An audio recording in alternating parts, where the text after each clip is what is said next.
It's Wednesday, July 23rd, and we have a interesting French fry-shaped risk of severe weather out here in the northern plains, which stretches back into the Great Lakes region, then another risk of severe weather back in our upper plains convergence zone. Now, I do think this could be expanded a bit more northward and westward into Montana, and I also think our French fry risk could be expanded a bit more northward as well into parts of the northern plains. The main threat with this is going to be some swaths of damaging winds, possibly exceeding 70 miles an hour. I wouldn't be surprised to see that today, especially up here more towards the northeastern corner of our 15% chance of severe winds, and we also have that isolated chance for some conditional severe winds up in the upper plains as well. Then we do have the conditional threat for some hail. I do think this risk could be expanded a bit more north and westward into parts of Montana and the Dakotas as well, for some hail possibly over 1 inch in diameter. And today we do actually have a 5% slight risk of tornadoes out here in the northwestern corner of Wisconsin, and I wouldn't be surprised at all to see this expanded all the way down into western Nebraska, or at least the 2% risk, because I do think there's a conditional threat for tornadoes along a cold front today. Now, in recent times, the big story with our temperatures has been a heat dome, which has developed over parts of the Mississippi River Valley, southern plains, and even back into parts of the southeast. And it is going to continue to just sit out here, bringing some temperatures in the low to mid 100s today, specifically in the Mississippi River Valley. And then as we move a little bit further into the afternoon, these temperatures could migrate a bit more north and west with our areas that have received some prolonged heat exposure, possibly even reaching the high 100s, so nearing 110 degrees, specifically in the Memphis, Tennessee area. And these are also our feels like temperatures, so definitely some extreme heat out here today in the Mississippi River Valley. Our risk of excessive rainfall is going to primarily be up here in our northern plains, Midwest, and Great Lakes risk area, with a slight risk where we could see some widespread areas receiving 2 to 4 inches of rain. Then our two marginal risk, one expands all the way down into parts of the southern plains, and our other one is down here in the deep southeast. We could see 1 to 2 inches of rain in both of those. And here's a better look at our rainfall totals out here in the northern plains, Midwest, and Great Lakes region. And we're going to see that the rain is going to start in the early morning hours today,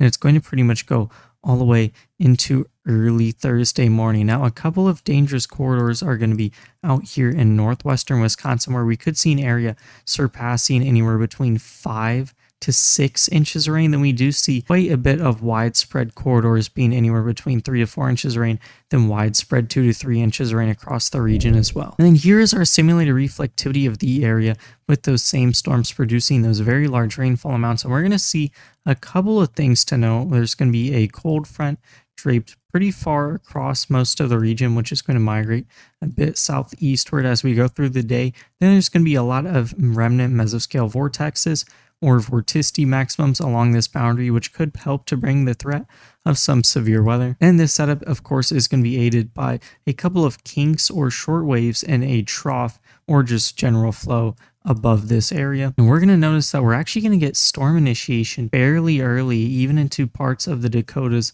and back into Minnesota. That is why I think that risk of severe weather could be expanded quite a bit more north and westward into the northern plains. And because these storms will initiate so early, they still can bring the threat of some severe weather, so damaging winds and possibly some hail in their earlier stages. But this is going to hinder the threat greatly for tornadoes and general severe weather in this area. And we're also going to notice quite a bit of some storms in our main tornado risk area, which will be there earlier in the day, which will have stabilized the region, also further hindering our tornado risk. And then we're also going to see a fairly linear and messy storm mode, which would also hinder that tornado risk. So it looks like the main threat is going to be some strong damaging winds, possibly even being around 70 miles an hour. And speaking about those vorticity maximums, one area where we could see some greater tornado potential, possibly right before midday, would be out here in central South Dakota, when another mesoscale vortex, which migrated northeastward all the way from Kansas into the Dakotas, crashes into parts of our line, which could possibly enhance vorticity and all hazards of severe weather for a short period of time out here in this region. But it looks like our main cluster is going to be the one that pushes out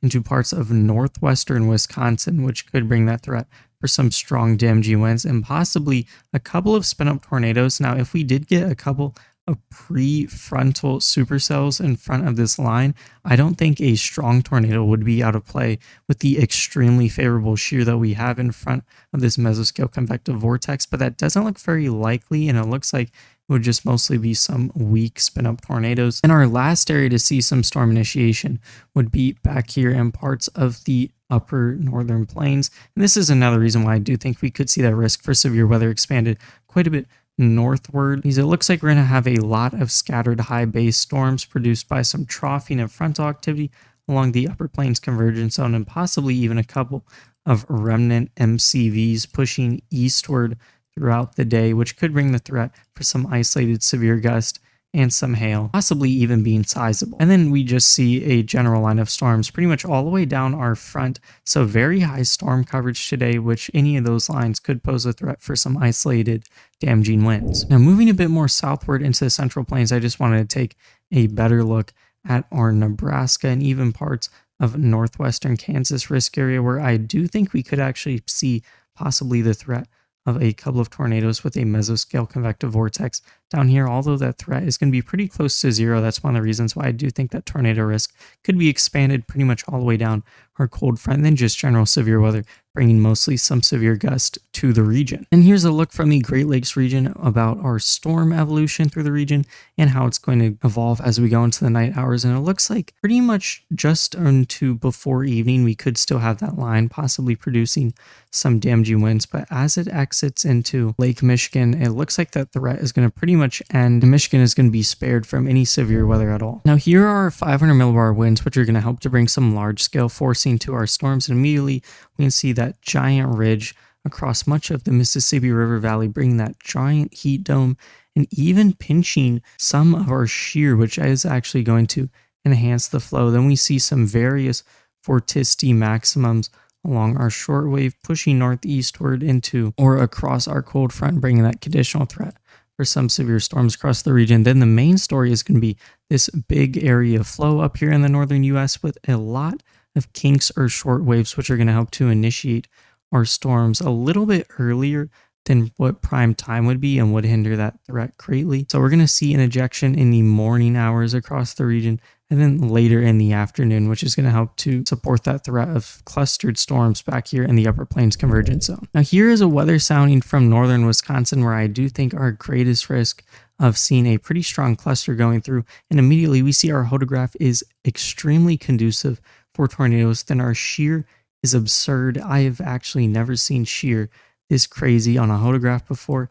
Now, something to note is that I think it's inflated quite a bit by this weather model, and I think it's very unlikely that we actually get 40 knots of low-level shear and 500 helicity in front of this mesoscale convective vortex, but definitely it goes to show that our environment will be extremely favorable for a couple of spin-up tornadoes. And if we did get a couple of prefrontal supercells, although that's not looking super likely, that threat would definitely increase a lot. Then our bulk shear, organizing shear, is going to be extremely conducive for some organized segments, which go for a long time and actually are a bit stronger, and the winds are a bit more prolonged throughout the segment. So there's not just a gust front, we also see some wind veering. Now, the main hindrance to this area is going to be a large area of stable air in the first 3 kilometers of the atmosphere from those storms earlier in the day, which would hinder that threat of a extremely strong cluster by quite a bit and would also hinder that threat for tornadoes. So it looks like this environment, an extremely conducive shear, could actually not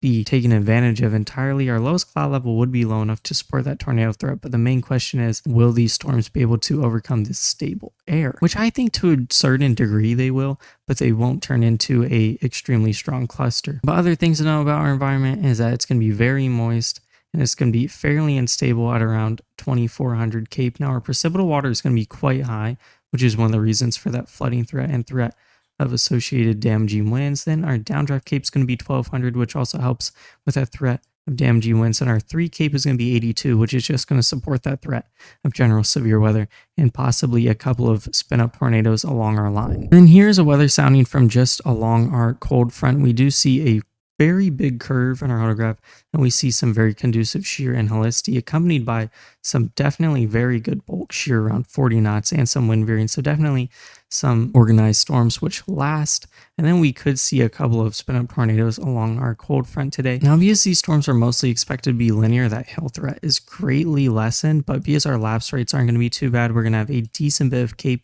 near our freezing level, which albeit is extremely high, which is the reason why that hail threat isn't really present at all. I wouldn't be surprised to see some small hail at around ½ an inch in diameter, and our lowest cloud level would be low enough to support the threat of possibly a couple of spin-up tornadoes. But the main thing with this setup is that it's going to be extremely moist along this cold front and extremely unstable, being anywhere between 4,000 to 5,000 cape. So definitely very conducive for some strong severe weather pretty much anywhere along our cold front. Then our precipitable water is quite high, which is going to feel that flood threat and that threat of some strong downdrafts. And our downdraft cape is also going to be extremely high at around 1,500, and that's going to be coupled with a Crew 3 cape of 150, which will support that threat of general severe weather, including some strong damaging winds along our cold front, and also the threat of a couple of spin-up tornadoes. Now, the last area of interest is going to be along our upper plains convergence zone, and I do think we could see possibly a couple of higher base storms, although this is indicating